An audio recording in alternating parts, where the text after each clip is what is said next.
Operation tiger नंतर राज्याचे उपमुख्यमंत्री आणि शिवसेना मुख्य नेते एकनाथ शिंदे आज दिल्ली दौऱ्यावर आहेत। आज दुपारी एकनाथ शिंदे दिल्लीमध्ये दाखल होणार आहेत। शिंदे हे दिल्लीमध्ये दाखल झाल्यानंतर केंद्रीय गृहमंत्री अमित शहा यांची भेट घेतात का हे पाहणं महत्त्वाचं ठरणार आहे। ठाकरे गटातील 6 खासदारांनी शिवसेनेचा धनुष्यबाण हाती घेतल्यानंतर शिंदेंच्या या दिल्ली दौऱ्याला आता महत्त्व प्राप्त झालंय।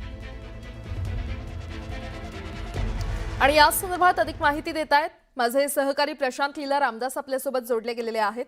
प्रशांत, आज एकनाथ शिंदे दिल्ली दौऱ्यावर आहेत, काय अपडेट? बरोबर आहे। आज राज्याचे उपमुख्यमंत्री आणि शिवसेनेचे मुख्य नेते एकनाथ शिंदे हे दिल्ली दौऱ्यावर आहे। खास करून जर बघितलं तर ऑपरेशन टायगर नंतर ज्या पद्धतीने घडामोडी झाल्या आणि आता एकीकडे खासदार त्यानंतर आता आमदारांची देखील जोरदार चर्चा सुरू आहे। विधानसभेचं सत्र नुकतंच अधिवेशन म्हणजे पावसाळी अधिवेशन आटोपलेलं आहे आणि त्यानंतर आता एकनाथ शिंदे हे दिल्लीला दौऱ्याला येत आहे।